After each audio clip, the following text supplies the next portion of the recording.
Halo, Volley dimanapun berada. Assalamualaikum warahmatullahi wabarakatuh. Kembali di Boso Channel, ngobrolin bola voli yang ada di Indonesia dan juga di mancanegara dan informasi-informasi lainnya berkaitan dengan olahraga bola voli tentunya. Walaupun sudah diumumkan dari semingguan yang lalu mengenai skuad timnas yang dipanggil untuk mengikuti pemusatan latihan SEA Games 2025, namun sampai sekarang ini masih menjadi banyak pertanyaan dari Volley-mania yang ada di seluruh Indonesia. Walaupun yang namanya keputusan itu adalah milik dari federasi dan pelatih untuk memilih yang terbaik, karena mereka pasti mengetahui kualitas, kemampuan, dan masih banyak faktor-faktor lain yang membuat mereka memilih siapa saja yang akan dipanggil untuk pemusatan latihan.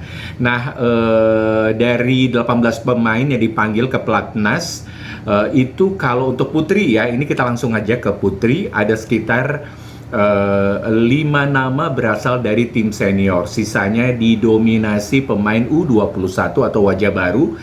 Kenapa bisa begitu? Apa strategi di balik keputusan pelatih Marco Sugiyama dan Persatuan Bola Voli seluruh Indonesia untuk timnas putri? Nah, ini dia nih, kita akan ngobrol-ngobrol nih mengenai mungkin dari segi teknis, regenerasi, hingga faktor strategi jangka panjang, dan masih banyak lagi hal-hal lainnya. Tapi sebelumnya harus di disclaimer dulu, ini adalah pendapat saya ya, yang saya rangkum dari semua informasi-informasi yang ada. Yang namanya pendapat pribadi bisa saja salah, bisa benar, dan yang pasti boleh-boleh aja dong untuk memberikan pendapat, dan saya harus menginformasikan dulu ini hanya merupakan pendapat pribadi saya. Nah, kita tahu ya, PBFSI memanggil 18 pemain untuk pemusatan latihan nasional SEA Games 2025 yang akan berlangsung di bulan Desember yang akan datang. Dari daftar tersebut adalah kombinasi antara atlet senior dan pemain muda yang potensial dari tim U21 seperti Giovanni Eka, Ajeng Nur Cahaya, ada Chelsea Berliana, ada Kadek Diva, Zahwa Alia Jasmine, Indah Guretno, kemudian ada Junaida Santi, dan masih banyak lagi nama-nama yang lainnya. Dan dalam berbagai informasi juga menyebutkan bahwa kehadiran juga pemain-pemain senior seperti Megawati Hangsi Pertiwi, Sandrina De Vega, Mediol Yoku, ini diharapkan juga bisa menjadi motor dan panutan bagi tim gitu, karena dari pengalaman mereka. Nah, Marco Sugiyama sebelumnya memang memimpin ya tim U21 dan punya pengalaman langsung membina pemain muda dalam kompetisi dunia U21. Nah, karena mereka sudah berlatih bersama, jadi sayang kalau latihan ini dihentikan dan tidak dibuat program jangka panjang, termasuk juga untuk membentuk timnas untuk bertanding di SEA Games 2025 di bulan Desember yang akan datang.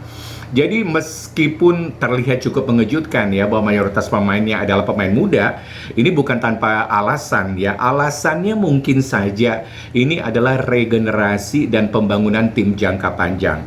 PBFSI dan Marco Sugiyama tampaknya punya visi bahwa statistik performa U21 menunjukkan sejumlah pemain muda sudah memiliki kualitas tinggi sehingga mereka layak diuji di level senior.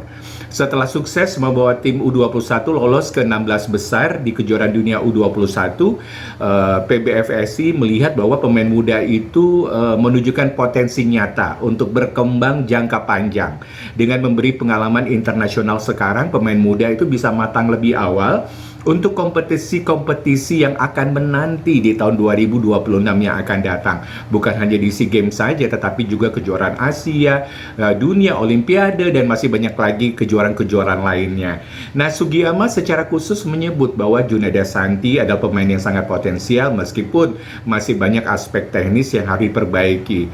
Dia dianggap punya segala hal untuk berkembang, demikian juga pemain-pemain muda yang lainnya.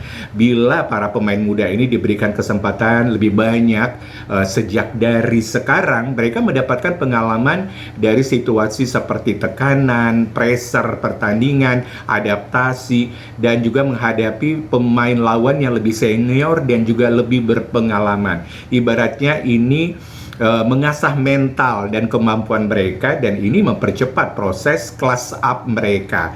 Dengan memasukkan sejumlah pemain senior pun, tim tetap memiliki tulang punggung, pengalaman, leadership, dan stabilitas di lapangan. Sementara pemain muda membawa energi segar dan kreativitas. Senior bisa membimbing, mentransfer mentalitas dan etos kerja kepada pemain muda selama pelatnas dan kompetisi. Apalagi Medioku, Megawati Hangestri Pertiwi adalah dua nama yang memang memiliki kualitas, dan mereka bisa berbagi pengalaman bagaimana ketika menghadapi tekanan, bermain dengan penuh semangat, daya juang, dan masih banyak lagi hal-hal positif lainnya. Nah, ada laporan bahwa beberapa pemain baik muda maupun senior dikeluarkan karena performa mereka selama latihan atau seleksi tidak memadai, dan itu bisa saja terjadi ya, karena ini yang dinilaikan adalah kemampuan teknis, fisik, mental, dan konsistensi. Jadi bagaimanapun juga ini adalah pilihan dari pelatih dan juga dari federasi ya. Jadi kelebihannya dari pemain-pemain muda ini adalah ini bisa mempercepat regenerasi, bukan menunggu ketika senior habis masa bermain, melainkan secara gradual mentransfer tongkat estafet gitu kan. Pemain muda jadi lebih adaptif di bawah tekanan dan lebih siap menghadapi pengalaman kompetisi besar. Tim bisa punya kemasan taktik baru, variasi gaya baru, serta kejutan bagi lawan. Meningkatkan motivasi di seluruh ekosistem bola voli, klub, pelatih muda, kemudian pemain muda melihat bahwa ada jalur jelas untuk menuju tim nasional. Namun memang ada sedikit kekurangan juga karena kurangnya pengalaman di situasi krusial, mungkin permainan yang ternyata ketat, tekanan tinggi, mentalitas final, itu bisa saja tidak stabil. Makanya ada pemain senior ada di dalamnya untuk memberikan semangat bagi pemain-pemain muda ini. Kemudian jika senior juga tidak cukup kuat untuk menopang tim, kombinasi bisa goyah di tengah turnamen. Nah, ini bisa saja terjadi. Dan yang pasti kritik publik dan tekanan media ketika hasil tidak sesuai dengan ekspektasi bisa ini menjadi proses yang ya regenerasinya agak sedikit terhambat ya, tapi show must go on. Mereka pasti optimis untuk menjalani semuanya, dan regenerasi ini memang harus tetap berjalan. Jadi semuanya udah terjawab ya, mengapa Tisa Amalia tidak bermain, mengapa si Sheila Bernadetta tidak bermain, itu karena bukan mereka tidak bagus, tapi ini mungkin banyaknya pemain-pemain yang harus dimasukkan, kemudian taktik, strategi dari pelatih, dan masih banyak lagi yang mau nggak mau harus dimengerti oleh Volley-mania, dan mereka tidak mungkin ya membongkar alasannya apa. Yang pasti ini bukan masalah like and dislike, tapi mungkin ada hal-hal yang membuat pelatih atau pengurus atau federasi tidak bisa memasukkan semua nama-nama tersebut, dan inilah yang terjadi sekarang. Dan ini terjadi juga pada timnas cowok ya. Jeff Jiangji dan federasi pasti punya alasan mengapa mereka tidak memasukkan Doni Haryono, Randy Tamamilang, dan juga Nizar Zulfikar. 3 pemain senior yang tidak usah diragukan lagi kemampuan mereka. Doni Haryono misalnya, ada laporan media yang jelas menyebutkan bahwa Doni Haryono ini sedang berkutat dengan cedera bahu ya, sehingga absen dan tidak dimasukkan di beberapa daftar tim karena masalah kebugaran. Dan ini merupakan alasan dilaporkan atas ketidakhadirannya. Dia lagi recovery atas cedera yang dialami. Nah, bagaimana dengan Nizar Zulfikar? Ini menjadi kontroversi. Semuanya pada protes. Mengapa dia kan setter berpengalaman, setter terbaik di Indonesia, dan masih banyak lagi hal-hal lainnya. Tapi Bang Busu nggak tahu pasti ya alasannya, karena ini kan tidak pernah diungkapkan oleh pelatih dan juga federasi. Namun beberapa liputan menyebut bahwa Nizar beberapa kali tidak dipanggil, dan keputusan itu dikaitkan dengan proses mungkin evaluasi, regenerasi skuad, atau pilihan taktik atau kompatibilitas dari pemain. Bukan karena klaim bahwa kemampuannya di bawah pemain lain, enggak. Nizar di atas rata-rata. Namun sepertinya kita tidak menemukan ya, saya tidak menemukan pernyataan resmi dari Jeff ataupun juga dari federasi mengenai detail spesifik mengapa Nizar tidak dipanggil ke skuad ya timnas untuk SEA Games 2025.